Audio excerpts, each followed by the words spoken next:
peletakan batu pertama dapur santri Nusantara, Yayasan Ali Daud atau Al-Hikmah bertempat di Kampung Cisantri, Kelurahan Kilasah, Kecamatan Kasemen, Kota Serang, dihadiri oleh Muspika Kasemen, Lurah Kilasah, tokoh masyarakat setempat, ketua RT dan RW, serta lain-lain. Dalam kesempatan tersebut, Sugiri selaku Camat Kasemen didaulat untuk menancapkan batu pertama, pertanda resminya pembangunan dapur yang nantinya akan dipergunakan untuk memenuhi kebutuhan gizi para santri, penderita stunting, ibu hamil dan menyusui, serta lansia.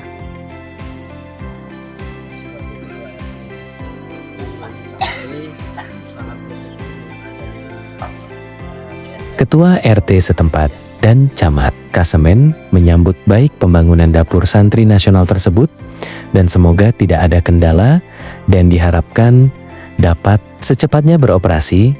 Saat diwawancarai oleh awak media, keduanya menyampaikan beberapa poin terkait pentingnya kebutuhan gizi bagi para santri dan lain-lain. Batu pertama pembangunan Satuan Pelayanan Pemenuhan Gizi atau SPPG yang diinisiasi oleh Koperasi Santri Nusantara. Ini luar biasa. Koperasi Santri ini dalam rangka mendukung program pemerintah dalam pemenuhan gizi untuk anak-anak kita, terutama anak sekolah dan juga anak santri. Sekarang kan semua pondok pesantren juga termasuk balita, ibu hamil dan menyusui ini sekarang sudah tercover dalam rangka menurunkan tingkat di sini tuh gizi buruk di Kasemen itu tertinggi. Senada dengan Ketua RT dan Camat Kasemen, Ustadz Bustomi selaku pimpinan Yayasan Ali Daud Al-Hikmah dan Muntako selaku Bendahara Majelis Mudzakaroh Muhtadi Cidahu Banten juga menjelaskan beberapa pandangan kepada awak media terkait pembangunan dapur gizi tersebut. Dapur santri ini atau DSN melalui Koperasi Nusantara mudah-mudahan ngasih manfaat ke kita semua, diantaranya ini untuk pembangunan, mudah-mudahan dikasih kelancaran, ya ada dikasih tepat dalam progresnya. 3 dapur ya, terdata 3 dapur.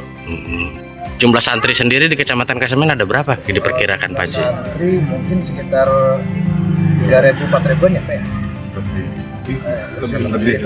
Karena satu dapur itu 3.000. Untuk satu dapur di sini mengcover berapa pondok pesantren Kak Ji? Kalau kita itu bagi zona Pak ya, kalau zona kita itu Sawah Luhur, Kelasa, Warung Jaud, dan ada pesantren yang dari 3 kelurahan, di luar 3 kelurahan itu ada yang ngasih data ke kita. Kita berharapnya lancar Kak Ji. Cuma kalau ada kondisi yang negatif kira-kira bagaimana antisipasinya? Ya mudah-mudahan pemerintah melalui Muspika ataupun yang terkait mudah-mudahan bisa membantu untuk perkara ini. Kalau dari pihak MTCB, alhamdulillah sangat mengapresiasi adanya DSN.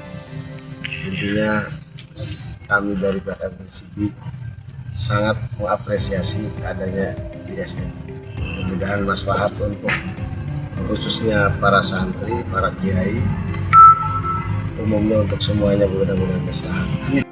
Kegiatan peletakan batu pertama hari ini juga dihadiri oleh pengusaha Haji Dul Raya yang biasa akrab disapa Haji DL dan IHIP Arifianto selaku Koordinator Dapur Santri Nasional Provinsi Banten dan menjelaskan terkait mekanisme dan sistem kepada awak media.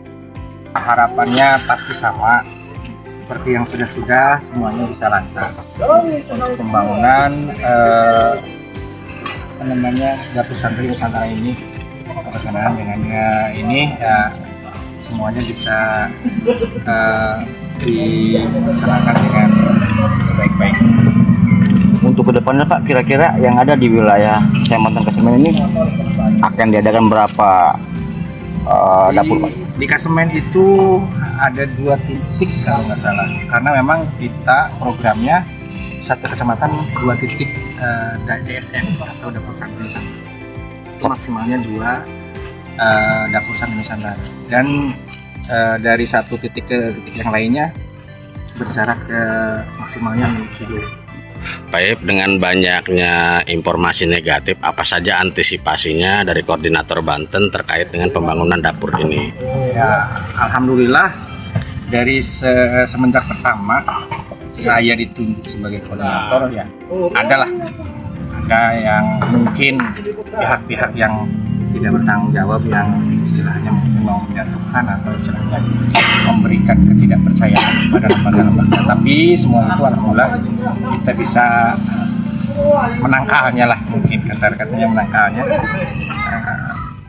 perihal isu-isu yang tidak benar. Ada program juga yang dari Kemensos ya Pak Ip ya, terkait untuk kebutuhan lansia.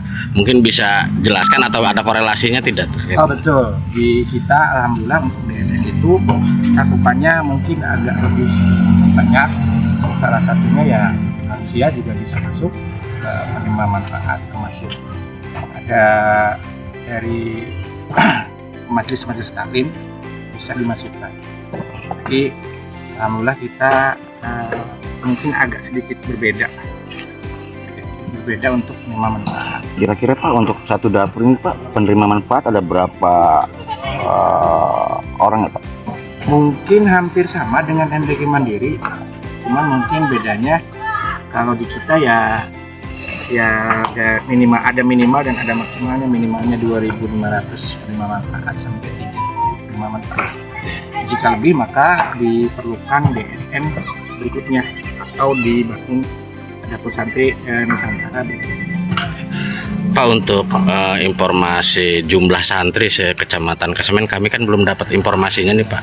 Barangkali selaku koordinator Pak Ip tahu dan kebutuhan dapurnya berapa? Berapa itu kebutuhan untuk santri untuk di Kesemen ini? Kalau di Kesemen kayaknya sekitar 3.000 di atas. 3.000 di atas. Untuk salaf ya? Atau untuk keduanya? Semuanya yang nama ponpes 3.000 lebih. Berarti selebihnya bisa mengambil dari penerima manfaat yang lain, termasuk yang tadi hamil, menyusui, balita, bahkan mungkin anak yatim piatu juga bisa masuk. Kan Pak, kalau dalam MBG yang di luar dapur Nusantara itu ketentuan dapur itu kan ditentukan dengan centang biru. Nah kalau untuk web di DSN sendiri bagaimana Pak ketentuannya? Kebetulan untuk titik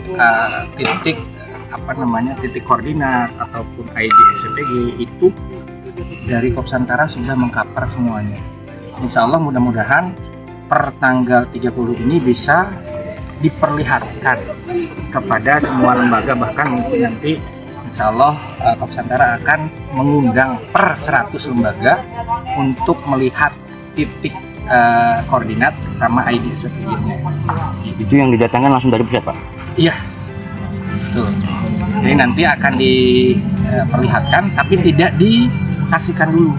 Kenapa? Karena nanti akan diserahkan secara bersamaan dengan penyerahan kunci DSN.